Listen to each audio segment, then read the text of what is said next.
Hello दोस्तों, स्वागत है आपका समुद्र क्लासेस में। उम्मीद करता हूं आप स्वस्थ होंगे, अच्छे होंगे और खुश होंगे। बिहार स्पेशल के बिहार ज्योग्राफी में हम लोग बात करने वाले हैं आज उत्तर बिहार के मैदान के बारे में।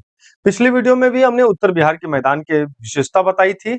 आज हम लोग उत्तर बिहार के मैदान की जो डिविजन्स हैं, सब डिविजन्स हैं, उसके बारे में आज हम लोग बात करेंगे। भावर क्या होता है, खादर क्या होता है, बांगड़ क्या होता है, इन सब टर्म्स पे आज हम लोग बात करने वाले हैं। उम्मीद करता हूं आपको जो मैं वीडियो प्रोवाइड कर रहा हूं, उस वीडियो से आपके परीक्षा के दृष्टिकोण से आपको लाभ प्राप्त होगा और उम्मीद करूंगा कि आप लोग इस चैनल को उतना ही वैल्यू देंगे जितना कि मैं आपके वीडियोस पर वैल्यू दे रहा हूं।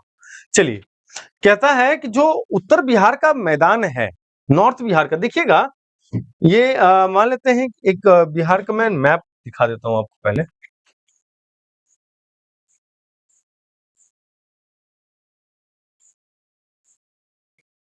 ये है बिहार का मैदान, ये देखिए, ये है बिहार का मैप, है ना। बिहार के मैप में आप देखिएगा एक सबसे जो लार्ज रिवर है वो है यहाँ पर गंगा।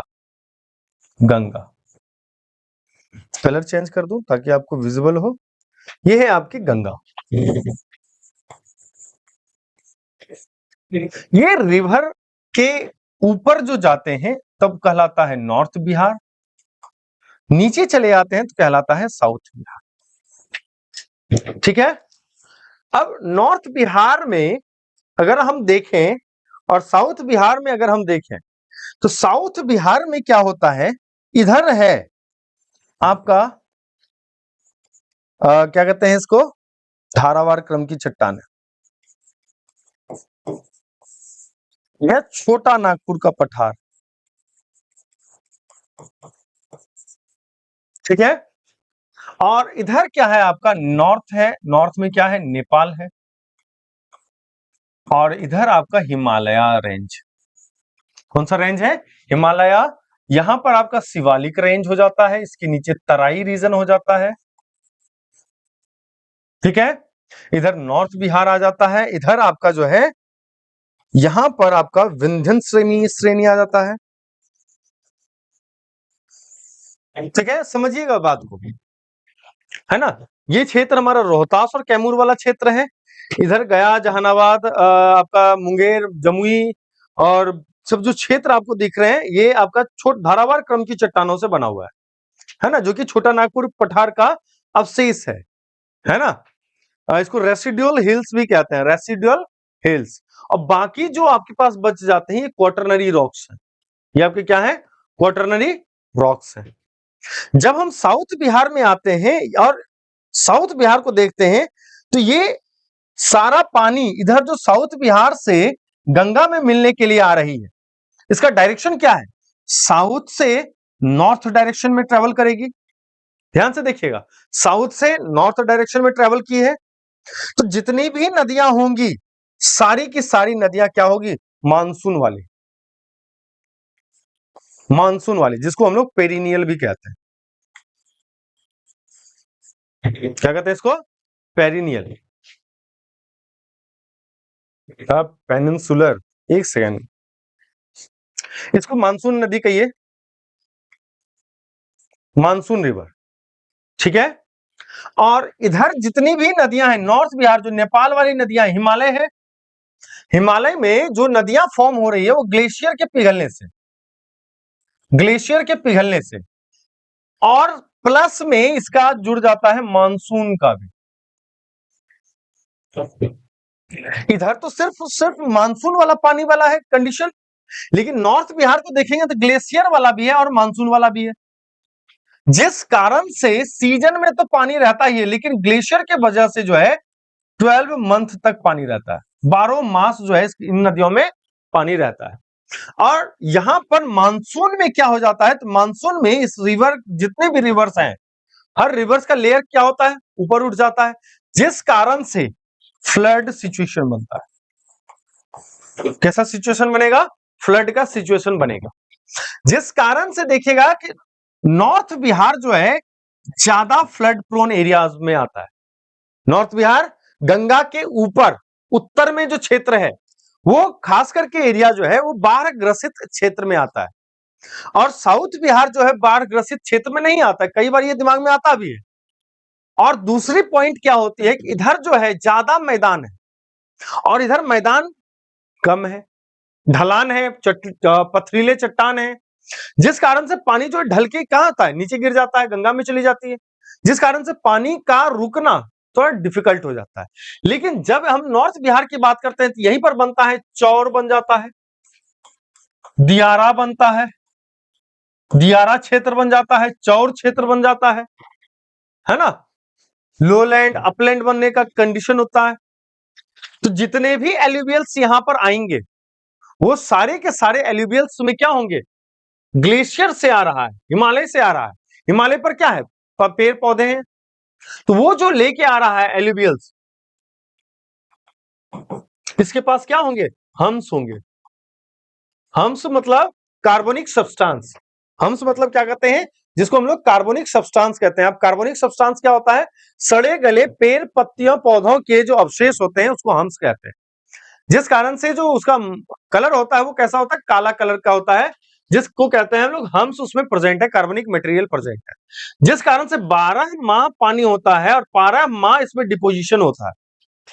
नॉर्थ बिहार के जो लैंड्स हैं इसमें डिपोजिशन जो है वो 12 मास तक चलता रहता है, मतलब हमेशा डिपोजिशन होते रहता है, क्योंकि रिवर बरसात क्या कहते हैं, 12 मासी है ना, और हिमनद भी है, जिस कारण से इधर जो है हमेशा ही डिपोजिशन होता रहेगा हमारा। ठीक है, तो चलिए अब इसको हम लोग एक एक करके देखते हैं, जो एलुवियल क्या होता है, खादर क्या होता है और बांगर क्या होता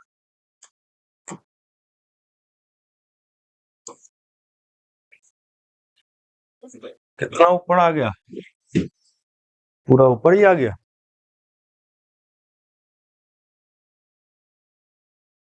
देखिए, चलिए, हमने बताया था पिछले क्लास में कि क्षेत्रीय भिन्नता और उत्तरी गंगा के मैदान को जो है क्षेत्रीय भिन्नता, और याद रखिएगा उत्तर के बिहार का जो मैदान है जल निकासी और क्षेत्रीय विविधता के आधार पर जो है इसका डिवीजन होता है। अब जल निकासी में बेसिन्स बनते हैं, क्या बनते हैं, बेसिन्स बनते हैं, दोआब बनता है। जल निकासी में क्या बनेगा, दोआब बनेगा, क्या बनेगा, दोआब। और अलग अलग नदियों के, चाहे वो गंडक हो, बूढ़ी गंडक हो, महानंदा हो, इनके क्या बनेंगे, इनके मैदान बनेंगे। जैसे महानंदा का मैदान, महानंदा प्लेन, जैसे गंडक प्लेन्स, जैसे कोसी प्लेन, है ना। दोआब क्या हो गया, दोआब दो नदियां आ रही है, गंगा में मिल रही है, इन दो नदियों के बीच जो लैंड होगा उसको दोआब कह देगा, है ना। ये अपलैंड होता है, याद रखिए, हल्का अपलैंड होता है, लेकिन बाढ़ ग्रसित क्षेत्र में आता है, बहुत जल्दी बाढ़ ग्रसित हो जाता है। आज हम लोगों को पढ़ना है, क्योंकि पिछले वीडियो में हमने बस बताया कि जो उत्तर बिहार का मैदान है उसके बारे में प्रॉपर्टीज हमने बता दी।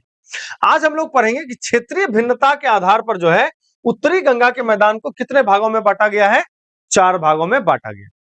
कितने भागों में विभाजित किया जाता है, 4 भागों में विभाजित किया जाता है। किस आधार पर, क्षेत्रीय भिन्नता के आधार पर 4 भागों में विभाजित किया जाता है। अब क्षेत्रीय भिन्नता को समझने से पहले जो है अलग अलग प्रकार के एल्यूवियल्स देखिएगा, एल्यूवियल्स जिसको हम लोग कहते हैं एल्यूवियल्स, जिसको हम लोग हिंदी में कहते हैं जलोढ़, क्या कहते हैं, जलोढ़ कहते हैं। जलोढ़ मतलब क्या होता है, तो जल के द्वारा लाया गया अवशेष, जल के द्वारा लाया गया जो अवशेष होता है उसी को हम लोग क्या कहते हैं, जलोढ़ कहते हैं, और इसी को अंग्रेजी में कहा जाता है एल्यूवियल्स। एल्यूवियल्स के एज के अकॉर्डिंग जो है एल्यूवियल्स को 3 पार्ट में डिवाइड किया जाता है। एक हो जाता है आपका भावर, बांगर और खादर। क्या क्या नाम है, भावर, बांगर और खादर। ठीक है, ये क्या है, एल्यूवियल्स के एज के अकॉर्डिंग जो है उसका डिवीजन है। तो अब पहला है आपका भावर, आपका क्या है पहला, भावर। भावर जो भूमि है इसका लोकेशन क्या है, कहता है हिमालय की तलहटी में स्थित भूमि पर एक संकरी पट्टी है। कैसा है, हिमालय। अब एक चीज समझिएगा, अगर हम यहां पर देखें, ये मान लेते हैं ये हिमालय है हमारा, ये हिमालय है। इस हिमालय से नदियां आ रही है, तो नदियां आ रही है तो ये पूरे के पूरे परफेक्ट ढलान से आ रही है, तेजी से आ रही है, यहां पे वेग भी अधिक होगा, जिस कारण से जो स्टोन होता है उसका बड़ा बड़ा ग्रेवल के तरह जो है वो टुकड़ा जो है टूट के यहां पर डिपोजिट हो जाता है। ऐसी ही हिमालय की जो आगे जो पट्टियां बनेंगी वो ऐसे ही ग्रेवल्स टाइप का पट्टी बनेगा, है ना। इसी ग्रेवल्स टाइप के पट्टी को क्या कहते हैं हम लोग, भाभर कहते हैं। क्या कहते हैं, इसी ग्रेवल्स टाइप के पट्टी को क्या कह देंगे, भाभर। क्योंकि हिमालय तो ऐसा नहीं कि इतनी गो में है, नहीं, हिमालय यहां से लेके पसरा हुआ वहां तक पसरा हुआ है ना। तो अब यहां से लेके वहां तक के एरिया में जितनी भी नदियां आ रही है वो हिमालय को खखोरते हुए आ रही है ना, तो जो स्टोन्स वगैरह है उसको लेके आएगी, उसका रोलिंग होगा तब ना वो टूटेगा। देखिए, नदियां जो है किसी चट्टान को जब तोड़ती है, कैसे तोड़ती है, वो अपने साथ उसको घरकाती है, घरकाते घरकाते घरकाते क्या होता है, धीरे धीरे वो छोटा होते जाता है, धीरे धीरे वो बालू बनता है, बालू के बाद वो क्या होता है, मिट्टी बन जाता है। तो जो स्टोन्स यहां पर डिपोजिट हो गए, जो बड़े बड़े आकार में है, वो क्या कहलाए, आपके भाभर कहलाए। अब ये भाभर जो है क्या बनाया, हिमालय का जो क्षेत्र है तलहटी, तलहटी मतलब तल वाला, जो तल वाला क्षेत्र है उसको तलहटी कह दिया। कहता है उस जगह पर ये स्थित जो है संकरी पट्टी है, पतला सा पट्टी। इसमें क्या होता है, मोटे बजरी, चट्टान, कंकड़ों से बनी होती है। इसका कंपोजिशन क्या होता है भावर का, मोटा बजरी होगा, मोटा मोटा पत्थर होगा, चट्टान होगा टुकड़ा, कंकड़ होगा, और क्या होगा, कुछ नहीं, है ना। मतलब इससे मिलके बना हुआ है। अब यहां पर बात यह आती है, जब इससे बना हुआ है तो क्या ये उपजाऊ होगा, एग्रीकल्चर एस्पेक्ट में यूज कर पाएंगे, बिल्कुल नहीं। तो एग्रीकल्चर अगर हम देखें, इसकी फर्टिलिटी अगर देखें, अपनी चट्टानी प्रकृति और नमी की कमी के कारण कृषि के लिए अनुपयुक्त होते हैं, कृषि के लिए अनयूज्ड होते हैं। अब रीजन क्या है कि भावर है, बड़ा बड़ा स्टोन्स है। अब बड़े बड़े स्टोन्स को जब आप गैदर करके, जैसे कि छर्री, जिससे कि छत ढालते हैं ना, उस छर्री को एक जगह पर आप रखिए, उसमें पानी उछल दीजिए, तो क्या कभी पानी उसके ऊपर स्टोर होगा, कभी पानी रुकेगा नहीं ना। क्या होगा, वो बह के अंदर अंदर चला जाएगा। क्यों, क्योंकि इसके बीच में बहुत सारे खाली स्थान बन जाते हैं, बहुत छोटे छोटे खाली स्थान, जिस कारण से क्या होता है, यहां नदियां जो है वो जमीन में समा जाती है, जिस कारण से नमी नहीं बन पाता है। अब सॉइल तो है ही नहीं, तो इस कारण से क्या होता है, फर्टिलिटी इसकी कम होती है। क्या आता है, इसका जो कैरेक्टरिस्टिक्स है, इसका जो गुण है वो कैसा है, यह छिद्रयुक्त होता है, छिद्र वाला होता है, जिसमें नदियां जो है जमीन में समा जाती है। तो जब जमीन में ही समा जाएगा तो यहां पर क्या बनेगा, यहां पर सूखा हो जाएगा, बंजर टाइप का हो जाएगा। अब क्या था ये, भाभर। भाभर के बाद आता है हमारे पास बांगर। भाभर के बाद क्या होता है हमारे पास, बांगर। क्या आता है कि बाढ़ के स्तर से ऊपर स्थित, क्या कहता है, बाढ़ के स्तर से ऊपर स्थित नदी से दूर ऊंची सीढ़ी नुमा संरचना बनाता है। ऐसी संरचना बनाएगा। अब यहां पर देखिए, कोई नदी जा रही, मान लीजिए ये नदी जो है वो जा रही है, फ्लो कर रही है, यहां पे जल चल रहा है, इसके अंदर जल है ना। अब यहां पर क्या हुआ, डिपोजिशन स्टार्ट हुआ, यहां पर क्या हुआ, डिपोजिशन स्टार्ट हुआ। यहां पर देखिए मिट्टी का डिपोजिशन होगा साइड में। अब मिट्टी का जो डिपोजिशन होगा, क्या होगा कि लेयर बाय लेयर होगा। जब फ्लड का एरिया होगा, जब पानी बढ़ेगा तो ऊपर में ज्यादा होगा, फिर थोड़ा नीचे कम होता है, क्योंकि कटाव भी तो होता है, फिर ऊपर बढ़ेगा, फिर ऊपर बढ़ेगा, फिर ऊपर बढ़ेगा। कहता है बाढ़ के स्तर से ऊपर स्थिति नदी से दूर ऊंची सीढ़ीनुमा रचना बनाता है। कौन, तो भांगर। क्या होता है, बांगर। कहता है कंपोजिशन क्या है, अब दूर बनाया है, दूर बनाने का मतलब क्या हो गया, ये पुराना है। कैसा है, पुराना। ऊंचा हो जाएगा, ऊंचा होगा तो पानी तो नया वाला नदी का पानी नहीं जाएगा ना, नया नहीं जाएगा तो पुराना ही हो जाएगा ना मिट्टी वहां का। तो ये कैसा है, पुराना मिट्टी, है ना। कहता है कंपोजिशन इसका क्या है, पुरानी जलोढ़ है ना, ओल्ड एलुवियल निक्षेप है, मतलब पुराने समय में जो है वो निक्षेप हुआ होगा, बाद में वो ऊंचा हो गया, अब वहां पर निक्षेप नहीं हो पा रहा। मुख्यतः मिट्टी रहता है, रेत रहता है और बजरी से बना हुआ होता है। कंपोजिशन समझ में आ गया। कहता है इसका कैरेक्टरिस्टिक्स कैसा है, इसमें कंकर जो है चूने के गांठ होते हैं, है ना, कैल्शियम युक्त निक्षेप होता है, और यह जो है खादर की तुलना में कम उपजाऊ होता है। याद रखिएगा, पहले सबसे उपजाऊ कौन सा? खादर। सबसे उपजाऊ कौन सा? खादर। उसके बाद भांगड़,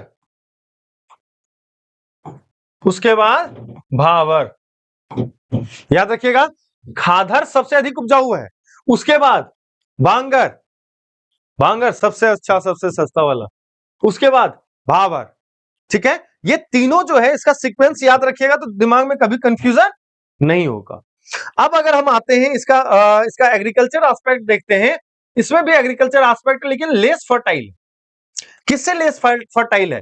ये खादर से जो है लेस फर्टाइल है, कम उपजाऊ होता है। कहता है इसका फर्टिलिटी एंड एग्रीकल्चर में क्या यूज है? कृषि के लिए उपयुक्त है, कृषि के लिए उपयुक्त होता है, लेकिन बाढ़ के पानी द्वारा नियमित नवीनीकरण के अभाव। अब क्या हो गया है कि जैसे मैंने बताया कि ये नदी है, अब नदी निक्षेप करते करते करते करते ऐसा जगह बना दिया कि यहां पर लैंड ऊंचा हो गया, यहां पर लैंड ऊंचा हो गया। अब लैंड ऊंचा होने के कारण फ्लड भी आ रहा है, तो इस जगह पे पानी नहीं पहुंच पा रहा है, तो नहीं पहुंच पाने के कारण यहां पे जो डिपोजिशन है वो क्या हो गया? खत्म हो गया, नया डिपोजिशन नहीं हो रहा। तो ओल्ड डिपोजिशन को क्या कह दिया? भावर कह दिया। अब यहीं पर ओल्ड डिपोजिशन जो है, तो बार बार डिपोजिशन होगा तब ना नया मिट्टी आएगा और नया उपजाऊ बहुत जगह से उपजाऊ लेके आएगा, मिनरल्स लेके आएगा, खनिज लेके आएगा। तो कुछ ला ही नहीं रहा है, तो क्या होता है? उपयुक्त तो है लेकिन नवीनीकरण नहीं हो पा रहा, जिस कारण से जो है खादर जो है वो खादर से कम उपजाऊ होता है ना। अब यहीं पर बात आ जाती है, तो यहीं से समझ में आ जाएगा खादर क्या हो गया। तो खादर जो है नदी के किनारे जो निचला क्षेत्र होता है, नदी के किनारे जो है जो निचला क्षेत्र पाया जाता है उसी को कहते हैं खादर, जो उपजाऊ भूमि होता है, जिसमें कि नया एलुवियल्स, इसको खादर को आप कह दीजिए न्यू एलुवियल्स, न्यू एलुवियल्स, न्यू एलुवियल्स को खादर आप कह दीजिए, नया जलोढ़, नव जलोढ़, क्योंकि यहां पर नवीनीकरण हो रहा है। किसके द्वारा नवीनीकरण होगा? तो नदियों के निक्षेप के द्वारा नवीनीकरण होता है। इसे कंपोजिशन क्या होता है? नया जलोढ़ निक्षेप से बना होता है, जिसमें महीन गाद, पतला सा गाद होता है, कीचड़ जिसको कहते हैं, मिट्टी, रेत, ये सारी चीजें शामिल होती है। अगर हम देखें कैरेक्टरिस्टिक्स क्या है, तो खनिज और पोषक तत्व से भरपूर होगा, क्योंकि हमेशा से आ रहा है खनिज तत्व लेते हुए। बाहर के पानी से प्रतिवर्ष नवीनीकृत होता है ना। हर साल इसका क्या होता है? रिन्यूअल होते जाता है, जिस कारण से ये मच मोर फर्टाइल हो जाता है। मच मोर फर्टाइल मतलब और अधिक उपजाऊ हो जाता है, अत्यधिक उपजाऊ है, कृषि के लिए आदर्श है। हालांकि यह बाढ़ के प्रति जो है अत्यधिक संवेदनशील है, मतलब बाढ़ इसको ग्रसित करेगा, बाढ़ प्रभावित करेगा, लेकिन अगर उपजाऊ क्षमता की अगर हम बात करेंगे तो जहां पर खादर मिट्टी होती है वो उपजाऊ ज्यादा होता है। चलिए अगले स्लाइड में चलते हैं। अब देखिए रीजन, अब हम लोग रीजन पढ़ेंगे।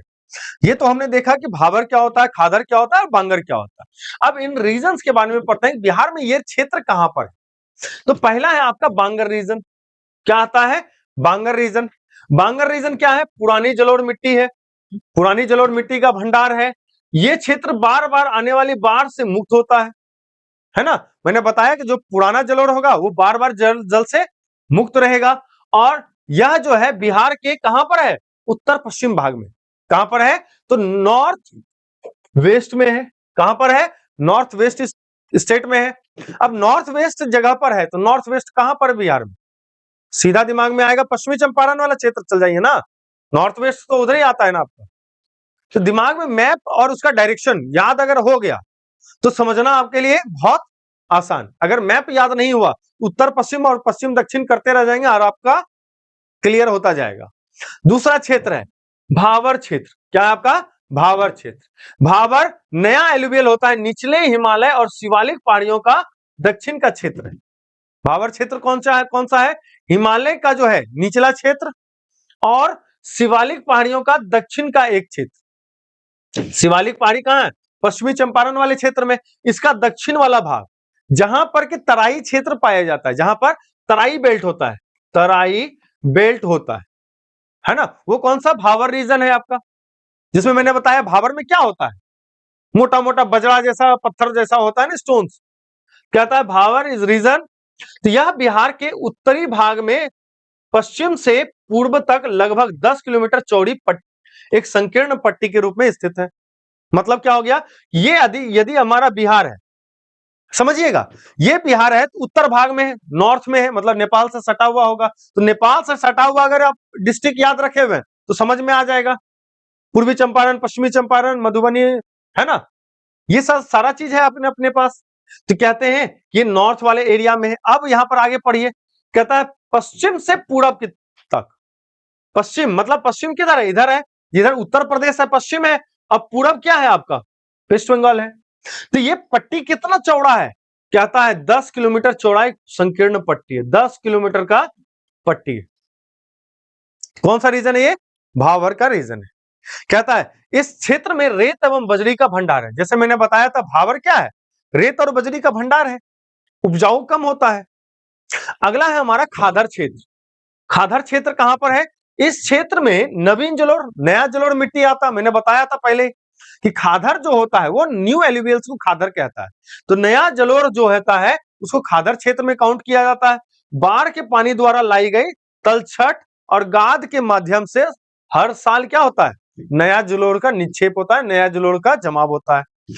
यह क्षेत्र कहां पर है, उत्तर और उत्तर पूर्वी मैदान, उत्तर और उत्तर, नॉर्थ और नॉर्थ ईस्ट वाले एरिया में, नॉर्थ और नॉर्थ ईस्ट वाले एरिया में है।